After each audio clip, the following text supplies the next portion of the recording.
dirikanlah saf.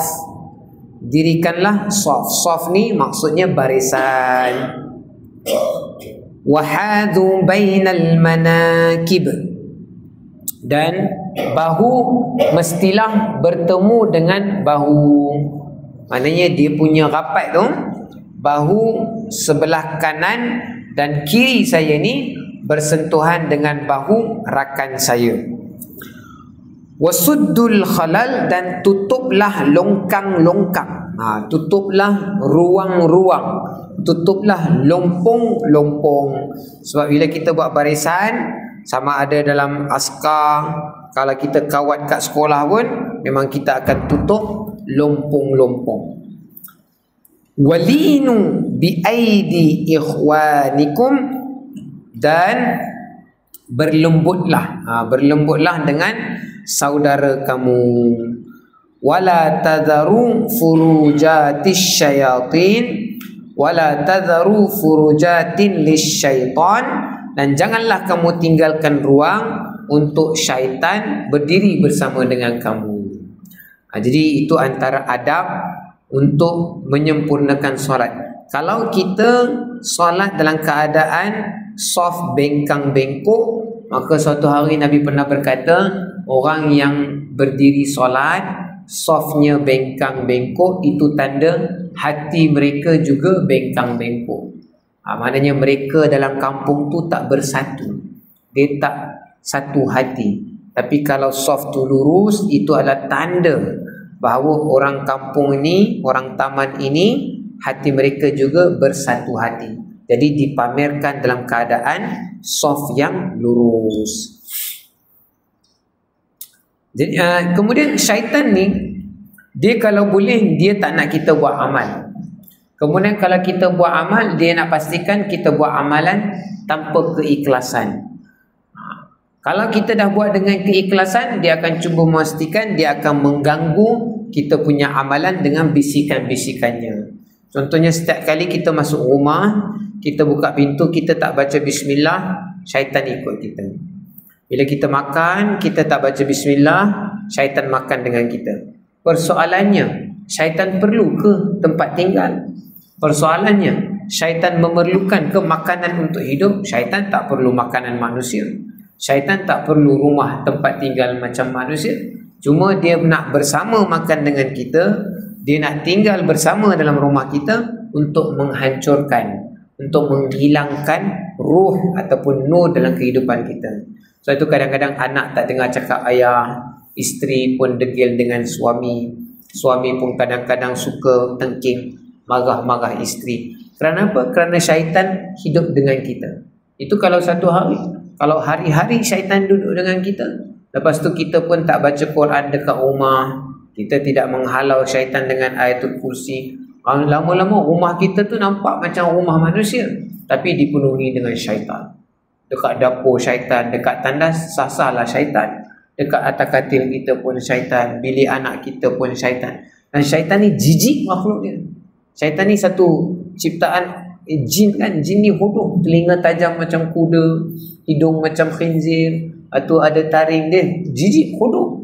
Jadi kalau kita boleh nampak ada banyak syaitan dalam rumah kita, kita pun rasa jijik nak masuk rumah kita. Jadi setiap kali tuan-tuan balik rumah, setiap kali buka pintu, bismillahirrahmanirrahim, auzubillahi minasyaitanirrajim. Paling bagus baca ayatul kursi. Ayatul kursi, Allahu la ilaha illa huwal hayyul qayyum. Baik, itu solat. Antara solat pun dia nak masuk di kalangan kita punya celah-celah. Waman wasala saffan, barang siapa menghubungkan safnya, wasalahullahu, maka Allah Ta'ala akan hubungkan hati-hati mereka. Waman qata'a saffan, barang siapa memutus-mutuskan safnya, maka Allah Ta'ala akan pecah belahkan hati mereka. Jadi hendaklah kita menjaga saf, sentiasa rapatkan saf. Tapi dia tak payahlah kaki kita tu pijak kaki orang, bahu kita sentuh dah cukup. Bahu kita ni, bahu kita ni, inilah lebar badan kita. Ini memang by default. Kalau kita nak tahu lebar badan kita, bukan dengan tengok kaki tu. Sebab kaki memang boleh kangkang sampai split. Tapi bahu inilah lebar badan kita. Kita punya kaki tu bila berdiri dalam solat pun, dia cukup lebar dengan bahu. Jangan kangkang lebih lebar daripada bahu. Maksudnya kalau kita berdiri macam ni, bahu kita habis kat sini, tapi kita kangkang macam ni. Jadi dia dah terkeluar pada bahu. Jadi kalau bahu sini, inilah cukup. Jangan sampai macam ni. Setengah orang dia nak kejar dia tak. So kalau di sini automatically bahu orang sebelah pun dah sentuh bahu kita. Jangan, tak perlu kangkang. Ya. Memang ada orang mengatakan bahawa Nabi SAW ketika mengajar solat, Nabi memang ajar untuk lelaki sahaja. Jadi masa kita dekat sekolah kafar, kita lihat ustaz ajar wanita, wanita pula tak boleh kangkang, rapat. Jadi kita betul memang ada perbezaan pendapat. Cuma daripada zaman Rasulullah memang diajar cara berdiri wanita, cara rukuk wanita, sujud wanita memang sama dengan lelaki. Sebab Nabi tidak membezakan kedudukan anggota badan solat lelaki dengan kedudukan anggota badan solat wanita berbeza. Tetapi ulama-ulama terkemudian menyatakan pandangan daripada sudut ijma' kesatuan ulama bahawa wanita ini ada beberapa anggota badan dia yang mana dia perlu berjaga-jaga ketika solat. Ya, sebab itu instead of kita macam lelaki angkat tangan macam ni, wanita dianjurkan angkat rendah. Kerana kalau angkat tinggi mungkin akan terdedah beberapa bahagian anggota badan. Kemudian sujud juga kan, kalau dia angkat macam ni mungkin terdedah beberapa anggota badan. Jadi disarankan macam itu. Persoalannya, ini betul ataupun tidak? Ya betul. Kerana betulnya itu datang daripada pandangan ulama. Adapun daripada Rasulullah ajarnya satu sahaja. Jadi kita boleh ikut dua-dua. Sama ada yang kita belajar dekat kafar ataupun yang kita belajar daripada untuk cara lelaki. Boleh ya? Okey, seterusnya. Sebab nanti kalau kita kata kita kena berdiri straight yang tu, perempuan dia yang soft. Kalau tuan-tuan kita ajar anak-anak perempuan kita solat, dia rapat kaki dia.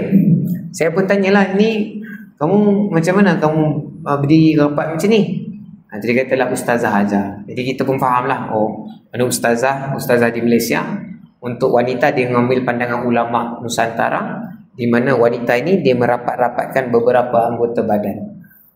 Dia tidak berkurang pun pahala. Kita ikut pandangan ulama, insya-Allah solatnya sempurna. Seterusnya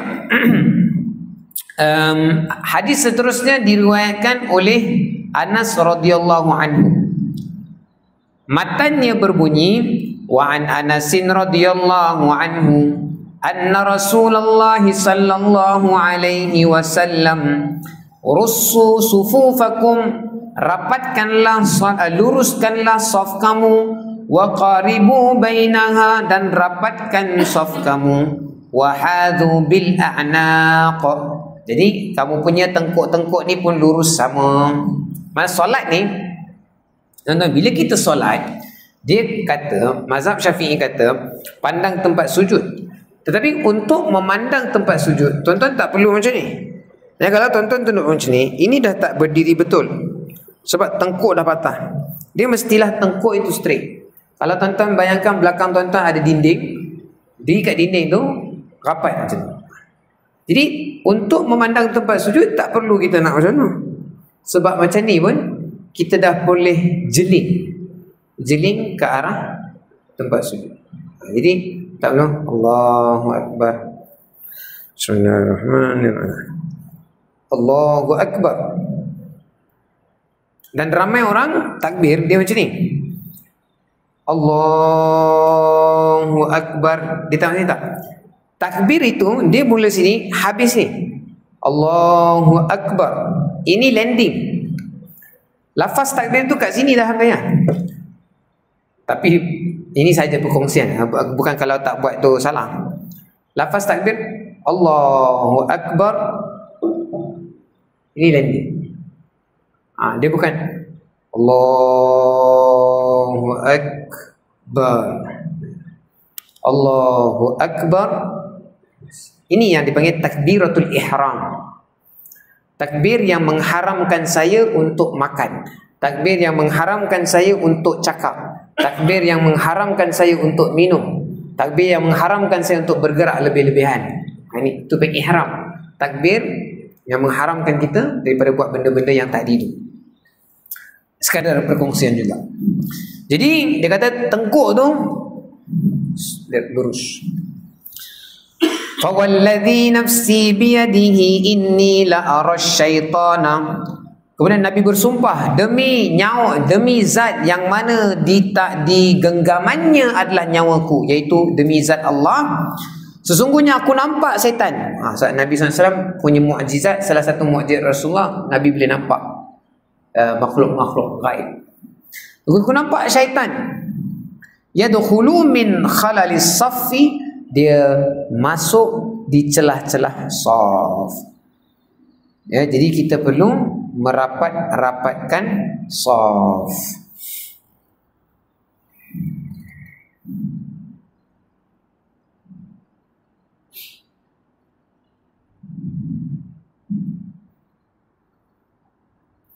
Ka'annaha al-hadhafu, dan syaitan ni dia memasuki lompong-lompong saf kita ni seperti mana kambing dia berhimpit-himpit bila dia nampak ruang kosong. Kambing ni dia kalau boleh dia suka rapat-rapat, jadi ada orang kecil kosong pun dia akan cuba masuk. Jadi kita perlu tutup rapat-rapat.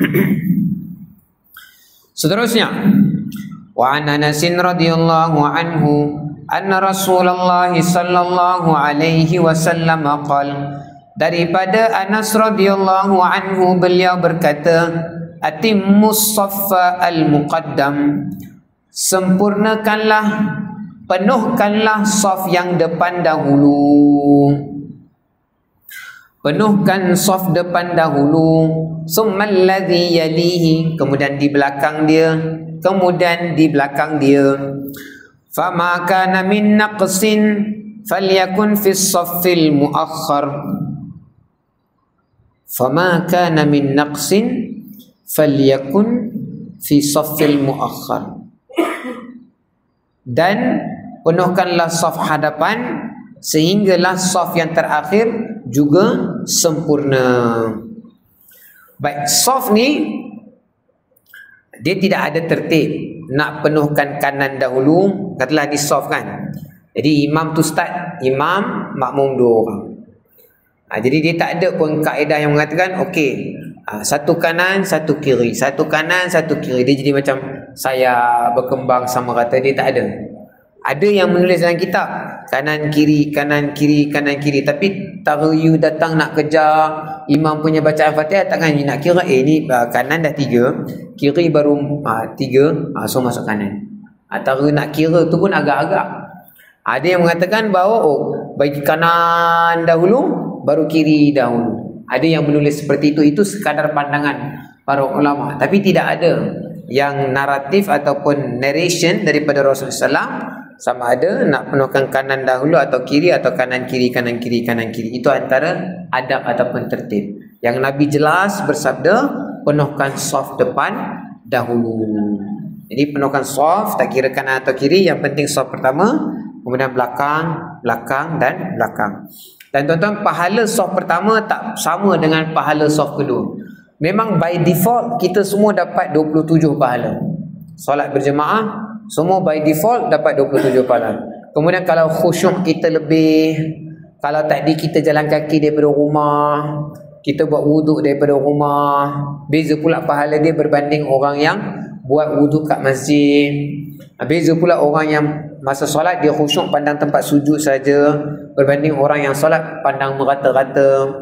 Beza pula pahala orang yang masa baca Quran tu memang dia tak, otak dia tak melilau, dia tak fikir macam kunci kereta kat mana, malam ni dah buat kerja apa, aku letak benda ni kat mana, berbanding dengan orang yang selalu berfikir. Jadi pahala semua dapat 27, tapi bertambah kita punya fokus, bertambah kita punya khusyuk, maka pahala kita akan bertambah.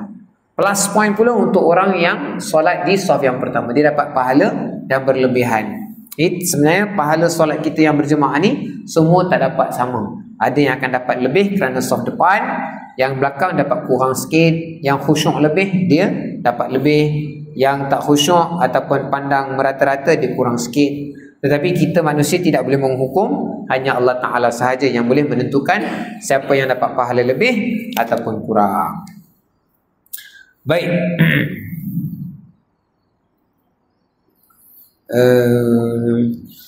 Seterusnya, wa 'anil Bara'i radhiyallahu anhu qala kunna idza shallaina khalfa Rasulillahi sallallahu alaihi wasallam ahbabna an nakuna an yaminihi yuqbilu alaina biwajhihi fasami'tuhu yaqul rabbi qini 'adzabaka yawma tub'atsu. Jadi macam kita sebutkan tadi, Rasulullah SAW sendiri tidak pernah mengatakan bila saf depan tu nak penuhkan kanan dahulu ataupun kiri. Tapi para sahabat sendiri mereka suka untuk duduk sebelah kanan. Kalau kata saf depan ni, dia akan penuhkan sebelah kanan. Sebab apa? Sebab sunnah Nabi, ini pun untuk imam-imam kena tahu juga. Lepas kita dah jadi imam kan, kita sini, Nabi mesti pusing kanan dahulu untuk zikir. Nabi akan pusing macam ni. Jadi bila Nabi pusing kanan, para sahabat yang ada belah kanan ni mereka suka, sebab dapat lihat wajah Nabi SAW. Tapi ada satu ketika tu Umar ibn Al-Khattab, sebab masa zaman tu semua bila semayang mesti pusing kanan. Jadi Umar bin Khattab nampak benda ni macam dia ingat, imam-imam semua ingat pusing kanan tu wajib. Jadi satu hari tu Umar bin Khattab habis semayang, dia jadi imam, dia tak pusing kanan, dia pusing macam ni. Semua pandang dia, apa khalifah buat? Dia kata, aku just nak bagi tahu kat kamu semua, solat ni habis solat imam bukan wajib pusing kanan. Sunnah Rasulullah pusing kanan, tapi boleh pusing kiri. Jadi tadi memang tak ada sunnah kata penuhkan belah kanan. Cuma Nabi setiap kali habis solat, bila Nabi nak zikir, jadi kepada yang biasa jadi imam, pusing kanan. Dia pusing kanan. Jadi yang sahabat-sahabat yang duduk belah kanan ni boleh melihat wajah Nabi SAW. Manakala yang duduk belah kiri itu nampak pinggul ataupun belakang Nabi SAW. Jadi apa nama, daripada Bara' bin Azib radhiyallahu anhu berkata, kami ketika sembahyang di belakang Rasulullah SAW, Rasulullah SAW mengimamkan kami suka sangat-sangat untuk berdiri di saf sebelah kanan.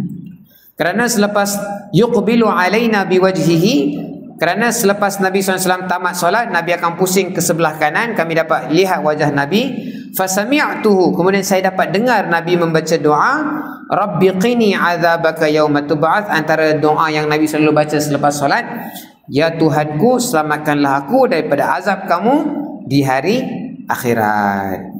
Jadi itu antara beberapa perkara lah berkaitan dengan solat. Seterusnya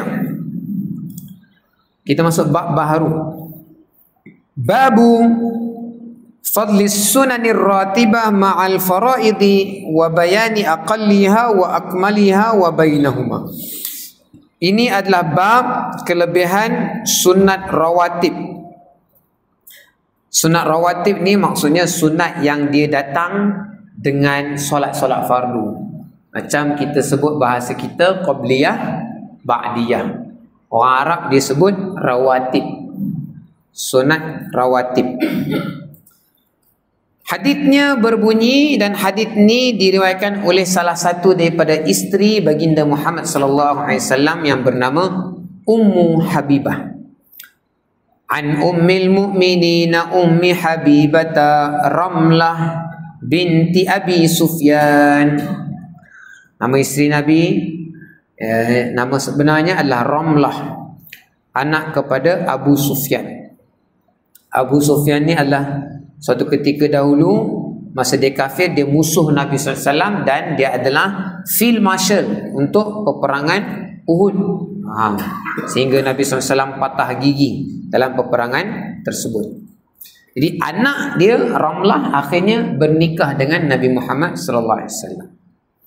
Ramlah binti Abu Sufyan meriwayatkan hadis ini berkata, saya dengar Rasulullah SAW bersabda, ma min abdin muslimin, tidaklah seorang hamba yang beragama Islam, kitalah ya, tidaklah seorang manusia yang beragama Islam, yusalli lillah ta'ala, salat bersembahyang kepada Allah, fi kulli yaumin, setiap hari, sintai asyarata rak'atan, 12 rakaat. Solat sunat 12 rakaat selain daripada solat fardu 5 waktu, kecuali Allah akan membina untuknya di dalam syurga sebuah rumah. Jadi hadis pertama ni kita dah faham, solat sunat rawatib ni 12 rakaat. Kalau menurut Imam Asy-Syafi'i, 12 ni datang daripada mana? 2 sebelum subuh. Jadi lepas subuh memang tak boleh solat sehinggalah matahari terbit setinggi 1 lembing. 2 sebelum subuh, 2 sebelum zuhur, 2 lepas zuhur, dah berapa? 6. 2 sebelum asar, 2 sebelum asar, 2 lepas maghrib, 2 lepas isyak. Kerana 2 sebelum maghrib tu hanya mazhab Syafi'i je. Itu pun dia tak kira rawatib, sebab imam-imam lain tidak bersetuju untuk solat antara azan maghrib dengan solat fardu maghrib. Ini pandangan peribadi Imam Asy-Syafi'i. 2 sebelum subuh, 2 sebelum zuhur, 2 lepas zuhur, 2 sebelum asar. Sebab lepas asar tak boleh solat sehinggalah matahari terbenam. 2 lepas maghrib, 2 lepas isyak. Lepas tu closing dengan witir. Tapi kalau confident waktu tahajud akan bangun, buat witir lepas solat tahajud. Tapi kalau tak confident sebab letih, solat witir siap-siap, tidur. Kalau terbangun tahajud, tak payah solat witir. Sebab Nabi bersabda, dalam satu malam, witir hanya 1 kali. Okay. So ini menurut Ummul Mukminin, isteri Nabi SAW yang bernama Ummu Habibah, ataupun nama sebenar beliau Ramlah binti Abu Sufyan. Siapa yang jaga 12 rakaat ni, Allah akan bina rumah di dalam syurga untuknya. Maksudnya, kita jaga 12 rakaat ni hari-hari, mana confirm masuk syurga? Sebab buat apa Allah nak buat rumah untuk kita dalam syurga kalau kita tak masuk syurga? So kalau kita dah confirm, you ada rumah dekat Cyberjaya, maksudnya kita mesti akan pindah dekat Cyberjaya satu hari nanti. Kalau kita dah beli rumah kat Cyberjaya, jadi kita beli rumah kat syurga. Kita boleh confirm, orang bangga, saya beli rumah di Bukit Damansara. Oh, you beli rumah dekat, saya beli rumah dekat Bukit Antarabangsa. Saya beli rumah dekat Taman Syurga. Oi, macam mana you tahu you ada rumah di Taman Syurga? Saya jaga 12 rakaat solat sunat rawatib. Ini Nabi dah janji dengan saya, takkan Nabi nak tipu? Allah dah janji. Jangan confident macam tu lah. Baik. Seterusnya daripada Abdullah bin Umar radhiyallahu anhuma, beliau berkata, Sallaitu ma'a Rasulillah sallallahu alaihi wasallam. Abdullah bin Umar berkata, aku pergi ke masjid dengan Nabi sallallahu alaihi wasallam dan aku sembahyang qabliyah zuhur 2 rakaat. Kemudian lepas zuhur 2 rakaat. Kalau bukan zuhur, jatuh hari Jumaat, lepas solat Jumaat pun 2 rakaat. Kemudian 2 rakaat lepas maghrib. Kemudian 2 rakaat lepas isyak. Jadi hadis ni berbeza dengan angka 12. Kalau menurut sini 2 sebelum zuhur, mana subuh dia tak sebut subuh. 2 sebelum zuhur, 2 lepas zuhur, 2 lepas maghrib, 2 lepas isyak. Kalau menurut hadis ni 8. Tapi kita semua tahu sebelum 2 sebelum subuh tu memang power kan. Macam dapat pahala dunia dan seisinya. Baik. Hadis seterusnya, Abdullah bin Mughaffal. Tuan-tuan kenal Abdullah bin Mughaffal? Abdullah bin Mughaffal ni seorang sahabat yang special. Kalau tuan-tuan buka buku sejarah, dalam kisah Arab Jahiliyah, dia mesti kahwin nak anak lelaki. Kalau dia punya firstborn, anak sulung dia tu perempuan, maka dia mesti bunuh. Sebab dia jadi malu.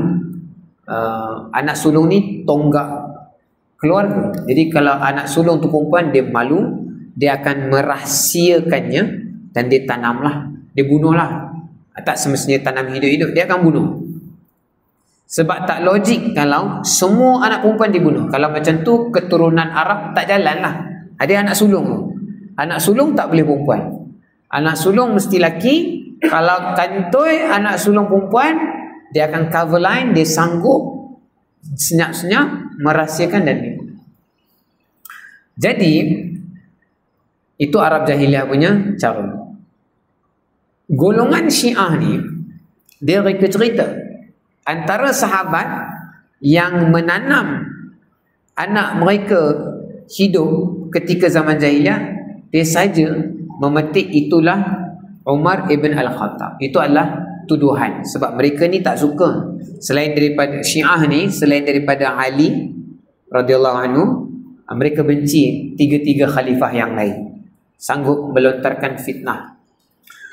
Tetapi sebenarnya dalam kisah sejarah, sahabat yang sabit dia menanam anak perempuan dia yang sulung hidup-hidup tu, ini sahabatnya Abdullah bin Mughaffal. Sebab satu hari tu Abdullah bin Mughaffal diduduk dalam satu majlis ilmu. Nabi SAW baca satu ayat daripada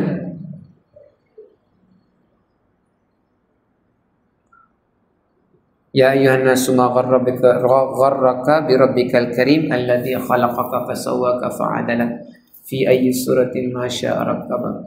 Surah ni, surah Tariq kalau tak silap, was-samai wat-tariq wa ma adraka ma tariq, sampai ada ayat bi ayyi dzambin qutilat. Bi ayyi dzambin qutilat. Ini Nabi baca ayat bi ayyi dzambin qutilat ni maksudnya atas dosa apakah anak-anak kecil ini dibunuh. Jadi dalam majlis tu sahabat lain bila dengar ayat tu mereka biasa je. Tapi yang Abdullah bin Mughaffal ni dia tak tahan. Sebab dia teringat ke anak perempuan dia yang dia bunuh masa dia belum masuk Islam. Jadi semua tanya, Abdullah, kamu okey ke? Kenapa kamu nangis ni? Dia kata, inilah ayat Quran yang aku rasa turun sebab aku. Sebab Allah Ta'ala tanya, kenapa kami membunuh anak-anak perempuan kami? Jadi itu sahabat. Tapi akhirnya dia masuk Islam dan dia meriwayatkan hadis. Ya? So hadis ni diriwayatkan oleh dia Abdullah bin Mughaffal dan dia dapat title radhiyallahu anhu. Kata beliau, qala Rasulullah sallallahu alaihi wasallam, Nabi sallallahu alaihi wasallam bersabda, baina kulli adzanaini salatun, baina kulli adzanaini salatun, baina kulli adzanaini salatun, qala fi tsalitsah liman syaa'a. Nabi bersabda, antara dua azan ada solat. Antara dua azan ada solat. Antara dua azan ada solat. Jadi dua azan ni maksudnya bukan azan subuh dengan azan zuhur, ataupun azan zuhur dengan azan asar. Dua azan ni maksudnya azan dan iqamat. Sebab iqamat ni azan kecil. Iqamat, dan kalau tuan-tuan lihat mazhab Hanafi, dia punya iqamat macam azan. Kalau panggil apa kawan-kawan Pakistan dia, so dia iqamat. Dia iqamat lain. Dia akan Allah Akbar, Allah Akbar, Allah Akbar, Allah Akbar, sudah la ilaha illallah, sudah la ilaha illallah, sudah Muhammad Rasulullah, sudah Rasulullah, hayya salah, hayya salah, hayya falah, hayya falah, qad qamatis salat, qad qamatis salat, Allah Akbar, Allah Akbar, la ilaha illallah. Dia azan macam azan. Mazhab Syafi'i dia pendekkan. Dia semua satu-satu. Sebab tu Nabi, dan ini dalil Imam Abu Hanifah mengatakan iqamat tu kena sama lafaz dia macam azan. Sebab Nabi kata iqamat tu dinamakan sebagai azan. Jadi maksudnya setiap kali ada azan sebelum iqamat kena solat 2 rakaat, ya, qabliyah. Jangan tinggalkan tuan-tuan. Kerana kelebihan qabliyah ni, kalau kita solat tu tak khusyuk ke, kalau kita solat tu ada kecacatan sikit, qabliyah ba'diyah inilah yang akan menyempurnakan kecacatan tersebut. Seterusnya, pukul apa dah azan? Dah masuk azan? Belum yang baik. Okey. Seterusnya, babu ta'kidi raka'atai sunnatis subhi. Ini adalah bab menekankan tentang 2 rakaat solat sunat sebelum subuh.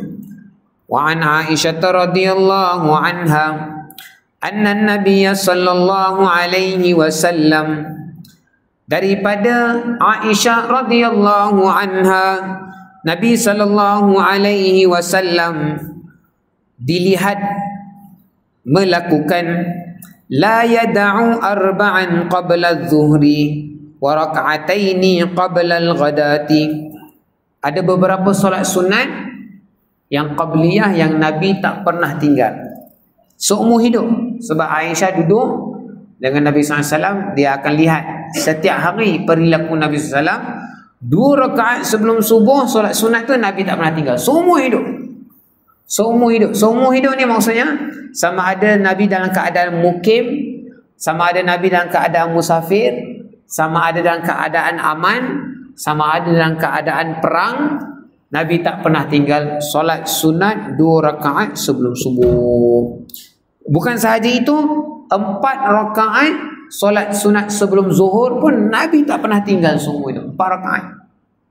Mukim ke, musafir ke, perang ke, aman ke, 2 rakaat sebelum subuh dan 4 rakaat sebelum zuhur Nabi tak pernah tinggal. Lam yakunin nabiyyu sallallahu alaihi wasallam ala syai'in minan nawafil ashadda ta'ahudan minhu ala rak'atayil fajri. Tidak ada solat sunat yang Nabi lebih gemar dan sangat menekankan kecuali solat sunat 2 rakaat sebelum fajar. Nabi tak pernah tinggal 2 rakaat sebelum fajar. Dan inilah hadis yang kita bacakan tadi, raka'atal fajri khairum minad dunya wa ma fiha. Solat sunat 2 rakaat sebelum subuh lebih baik daripada dunia, wa ma fiha, dan dalam isinya. Dia ada tafsiran tau. Bila Allah Ta'ala, bila Nabi SAW sebut 2 rakaat solat sunat sebelum subuh ni lebih baik daripada dunia dan seisinya, jadi kita punya fikiran dunia isinya ada emas, ada perak, ada petroleum, ada gangsa, ada lithium, ada macam-macam, ada manganis, ada silika, semua berbilion-bilion. Dan emas sahaja berapa kilo, semua dengan cantiknya semua. Tetapi ada yang mentafsirkan bahawa bukan sahaja keduniaan, sebab emas, perak, tembaga, besi, manganis ni semua ni benda duniawi. Tetapi ulama mengatakan bukan sahaja duniawi, amalan-amalan lain yang berlaku ketika itu 2 rakaat sebelum subuh juga lagi power daripada sedekah, puasa, tahajud. Tetapi apa yang ada dalam dunia ketika itu, kemudian kita sembahyang solat sunat 2 rakaat sebelum subuh, jadi dia lebih baik daripada dunia dan seisinya. Dan isi dunia itu bukan sekadar duniawinya, tetapi amalan-amalan yang ada dalam itu pun 2 rakaat solat subuh power ni. Jadi kalau kita ambil tafsiran yang kedua, barulah kita akan rasa memang takkan rasa nak meninggalkan solat sunat 2 rakaat sebelum subuh. Seterusnya, babu takhfifi raka'atayil fajri wa bayanu ma yaqra'u fihima wa bayanu waqtihima. Ini adalah bab tentang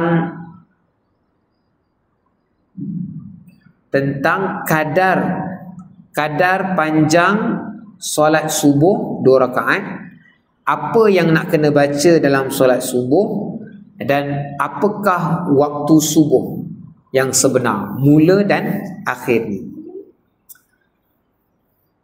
Daripada Aisyah radhiyallahu anhuma, anna Rasulullah sallallahu alaihi wasallam, sesungguhnya Nabi sallallahu alaihi wasallam, kana yusalli rak'ataini khafifataini bainan nida'i wal iqamah min salati subhi. Oh, ini bukan solat subuh, solat masih 2 rakaat sebelum subuh. Nabi sallallahu alaihi wasallam akan sembahyang solat sunat 2 rakaat sebelum subuh di antara azan dan iqamat, dan sangat pendek rakaatnya. Wa fi riwayatin laha yusalli rak'atayil fajri fayukhaffifuhuma hatta aqula hal qara'a fihima bi ummil Qur'an. sampai pendeknya 2 rakaat solat qabliyah subuh yang Nabi solat ni punya laju, bukanlah laju, ringkas, sehingga Aisyah pernah tanya, ya Rasulullah, lepas baca surah Al-Fatihah tak baca surah apa-apa ke? Maknanya berdiri rakaat pertama baca Al-Fatihah, rukuk terus ke? Rakaat kedua pun lepas Fatihah rukuk terus ke? Aisyah bertanya, sebab laju sangat, ataupun bukan laju, ringkas sangat solat subuh, solat sunat qabliyah subuh. Isteri selain daripada Aisyah, isteri Nabi SAW iaitu Hafsah. Banyak hadis-hadis ni semuanya isteri-isteri Nabi yang meriwayatkan. Kerana benda-benda waktu subuh ni Nabi banyak buat dekat rumah. Dan dekat rumah ni sahabat tak boleh masuk, kan? Sebab itu adalah aurat. Jadi Hafsah juga meriwayatkan, Hafsah radhiyallahu anha, anna Rasulullah sallallahu alaihi wasallam kana idza adzana al-muadzinu lis-subhi, ketika muazzin azan subuh, wa bada'a as-subhu, dan waktu subuh telah bermula, shalla rak'ataini khafifataini, maka Nabi akan memulakan dengan salat sunat qabliyah 2 rakaat yang ringkas. Wa an Ibnu Umar radhiyallahu anhuma qala kana an-nabiy sallallahu alaihi wasallam yusalli minal laili matna matna. Pada satu malam, Abdullah bin Umar ni dia budak kecil. Sebab Abdullah bin Umar dia anak kepada Umar bin Khattab. Bapa dia ni kira sama umur dengan Rasulullah SAW. Jadi sebagai anak muda ni dia cinta kepada ilmu. Jadi mana-mana Rasulullah pergi dia akan ikut. Jadi satu malam tu bila Nabi bangun keluar daripada rumah, dia lihat ni Nabi keluar daripada rumah waktu malam, waktu tahajud. Jadi dia pun follow pergi ke masjid. Maka dia tengok Nabi SAW, Nabi sembahyang tahajud. Cara Nabi sembahyang tahajud adalah 2 rakaat bagi salam. Lepas tu berdiri balik. Sembahyang 2 rakaat, 1 salam. 2 rakaat, 1 salam. Dan dia tak dapat kira berapa banyak. Nabi sembahyang, salam. Nabi sembahyang, salam. Nabi sembahyang, salam. Dia tak lah. Yang dia ingat 2 salam. 2 salam. 2 salam. Dan yang paling dia ingat masa closing tu, wa yutiru bi raka'atin, Nabi akan tutup tahajud-tahajud Nabi ni yang 2 ni dengan 1 rakaat solat sunat witir. Wa yusalli raka'ataini, lepas tu akan azan subuh. Lepas azan subuh tu sebelum iqamat, Nabi akan solat qabliyah 2 rakaat. Wa ka'annal adhana bi udhunaihi. Seterusnya, babu istihbabil iltija' baina raka'atayil fajri ala jambihil aiman. Bab sunnah Nabi SAW untuk baring selepas solat sunat qabliyah sambil menunggu solat subuh. Nabi SAW, sebab Nabi sepanjang malam Nabi tahajud. Bila Nabi tahajud menggunakan tenaga. Jadi bila dah habis tahajud, dah azan subuh, Nabi akan sembahyang solat qabliyah 2 rakaat, Nabi akan baring. Nabi akan baring, lepas tu datang Bilal untuk iqamat. Bila iqamat, Nabi berdiri. Itu memang cara Nabi SAW. Satu hari masa Nabi baring sambil tutup mata, kemudian datang Bilal, dia iqamat, Nabi berdiri. Kemudian ada sahabat tanya,